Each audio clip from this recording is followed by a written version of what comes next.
Depending upon the student कैसा है, जैसे आपको बताएं एडवांस का नेचर, एमसीक्यू आपको सबसे ज़्यादा भी ट्राई करना चाहिए। आप चाहें थोड़ी देर के लिए एससीक्यू उसको साइड में रख लें, क्योंकि उसकी बहुत प्रैक्टिस आप जेईई मेन में कर चुके हैं।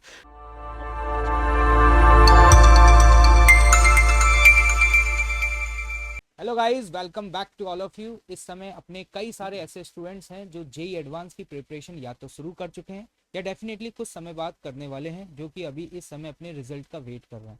लेकिन हमारे पास इस तरह की बहुत सारी क्वेरीज आ रही हैं जिसमें कई सारे स्टूडेंट इस समय कंफ्यूज हो रहे हैं कि हमें जेई एडवांस की प्रिपरेशन किस तरीके से क्या करनी चाहिए, कौन सा मटेरियल सॉल्व करना चाहिए। तो इस सभी का डिटेल्ड डिस्कशन करने के लिए आज हमारे साथ हैं आपके फेवरेट मैथ्स के एजुकेटर ओम Sharma sir.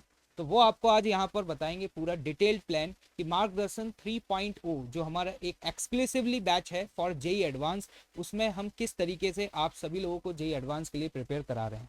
Hello sir. Hello बच्चों एंड थैंक यू सर। देखो बच्चों, इसके लिए सबसे पहले जो कहते हैं ना, मैराथन जब हम दौड़ते हैं, जब लास्ट वाले चंक पे जब हम पहुंचते हैं, तो हमें एक तो फुल एनर्जी चाहिए होती है, और जितना एफर्ट्स अब तक डाले होते हैं उससे डबल ट्रिपल हमें लगाना होगा। लेकिन इसके साथ साथ आपको जो आपके टीचर्स का जो एक्सपीरियंस है, उसकी सबसे ज़्यादा ज़रूरत आपको अब पड़ने वाली है। जो इतने वर्षों से हम पढ़ा रहे हैं, जो सर इतने वर्षों से पढ़ा रहे हैं, और बाकी टीचर्स, अगर आप कलेक्टिवली अगर वो देखेंगे, नंबर ऑफ एक्स में आई थिंक 50 साल क्रॉस हो चुका है। क्यों सर, बिल्कुल हो ही चुका है। तो इस टाइम पे क्या है, बच्चे क्या करते हैं, जैसे सर ने बोला, बहुत ज़्यादा एक्सपेरिमेंटल हो जाते हैं कि मैं ये भी पढ़ लेता हूँ, मैं ये भी पढ़ लेता हूँ। जैसे आप खुद भी पता नहीं बहुत सी जगह से नॉलेज ले रहे होंगे। हमारे कहने का एक तात्पर्य है कि आपकी प्रिपरेशन आपने लास्ट ईयर की थी, अगर आप ड्रॉपर हैं और इस बार का एक्सपीरियंस है, तो सोचिए दूसरी बार तो भी देना है, हमें कई वर्षों का है। तो हम ये कहना चाह रहे हैं, ऐसी कोई मिस्टेक मत कीजिएगा कि जिससे आपको आगे जाके रिग्रेट हो। तो इसके लिए आपको करना ये है कि जो आपके मेंटर्स, आपके टीचर्स जो हम आपको बताने वाले हैं, उसके लिए करना नंबर वन ये है कि हमने सर जो मार्गदर्शन का जो डिटेल प्लान बनाया है, अगर ये उस बच्चे, सभी बच्चे, और कितने कैटेगरी के बच्चे हैं वो भी अब सर बताएंगे, हम डिस्कस करेंगे आपसे। पहला बेसिक रूल तो यही है कि उसको रिलीजियसली फॉलो करें, राइट सर।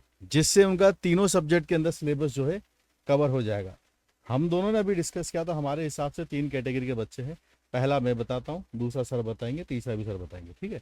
पहले वो बच्चे हैं जिनको बिल्कुल क्लियर पता है कि हाँ मुझे जेई एडवांस मेरा होने वाला है, और मैं तो सेकंड अटेम्प्ट भी उतने अच्छे से प्रिपरेशन के हिसाब से नहीं दिया था, क्योंकि मेरा मेन फोकस ही जेई एडवांस था।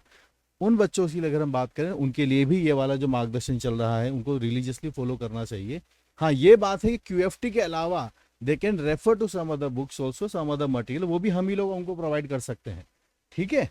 तो पहले स्टूडेंट वो जिनका प्योरली फोकस फर्स्ट अटेम्प्ट के बाद से ही क्लियर हो गया था कि हाँ मुझे तो ये एडवांस ही देना है, और I am aiming under 500 rank, under 250 ranks का जो हम लेके चल रहे हैं, वो लोग भी क्यूएफटी के अंदर आ सकते हैं। सर ये तो हुए पहले कैटेगरी के स्टूडेंट। दूसरे और तीसरे कैटेगरी के स्टूडेंट सर? तो दूसरी कैटेगरी वो है जो कि 95 से लगभग 97-98 परसेंटाइल के बीच में फाइट कर रही है, या अभी थोड़ा सा डाउटफुल है क्योंकि अभी उन लोगों का रिजल्ट नहीं आया, तो वो थोड़ा सा कंफ्यूज है कि सर अब आगे क्या करें। तो यार देखो, मेरा मानना ये है कि this is a last option, you should be focus on your JEE advance, क्योंकि आपको पता है कि जेई एडवांस की जो स्ट्रेटेजी है ना, this is entirely different from the JEE mains. JEE advance जो गेम है ना, it is completely for a survival. JEE advance is just like a test match, जिसमें अगर आप लास्ट मोमेंट तक टिके रहे तो डेफिनेटली आप बहुत अच्छा करेंगे। और JEE mains is like a T20। तो अगर आपका मेंस बहुत अच्छा भी नहीं गया है, तो मेरा मानना यह है कि आप एडवांस की बिल्कुल फोकस होकर के तैयारी करिए, क्योंकि मैंने लास्ट ईयर्स के भी हम लोगों ने सर ट्रेंड्स देखे हैं कि इवन मेंस में स्टूडेंट अच्छा परफॉर्म नहीं कर पाए, लेकिन एडवांस में वो बहुत अच्छी रैंक लेकर के आए। और इसीलिए हम आप लोगों के लिए मार्गदर्शन 3.0 बैच लेकर के ऑलरेडी आ चुके हैं, जो बैच आप लोगों का 16 अप्रैल से स्टार्ट हुआ है।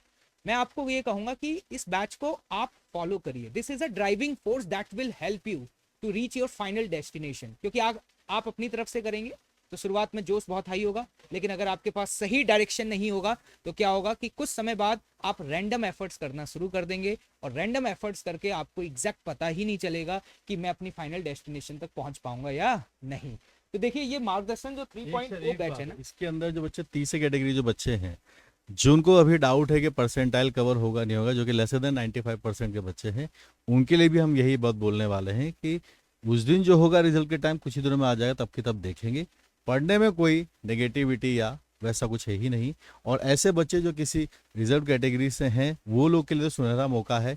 अगर आप थोड़ा और एफर्ट डालें हो सकता है आप अपनी पर्टिकुलर कैटेगरी के अंदर टॉप 10 के अंदर रैंक बना लें। जी सर, आते हैं इसके ऊपर। देखिए ये सबसे पहले ये सारे आपके फेवरेट एजुकेटर्स हैं, वीकेआर सर, मैं, ओम शर्मा सर, डीटी सर और आरएस सर, जो कि आपको पूरे मार्गदर्शन 3.0 में इफेक्टिवली आपके लिए जेई एडवांस का रिवीजन कराने जा रहे हैं। ठीक है, आपको सिर्फ इस प्लान को फॉलो करना है। ठीक है, इस प्लान का जो पीडीएफ है वो इस वीडियो के डिस्क्रिप्शन में हम आपको प्रोवाइड कर देंगे। और अब आपको लग रहा होगा कि सर इन लेक्चर्स में क्या होने वाला है।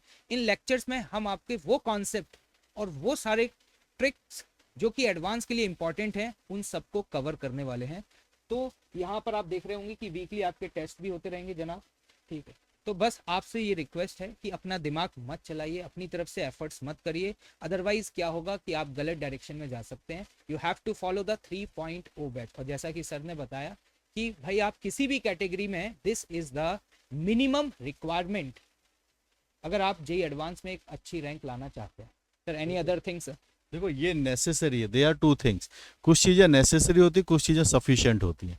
ये नेसेसरी, इतना तो करना ही करना है। सफिशिएंसी के लिए तो डिपेंडिंग अपॉन द स्टूडेंट कैसा है, जैसे आपको बताएं एडवांस का नेचर, एमसीक्यू आपको सबसे ज़्यादा भी ट्राई करना चाहिए। आप चाहें थोड़ी देर के लिए एससीक्यूज को साइड में रख लें क्योंकि उसकी बहुत प्रैक्टिस आप जेई मेन में कर चुके हैं, लेकिन एमसीक्यूज आपको पता है दोनों पेपर्स के अंदर आते हैं।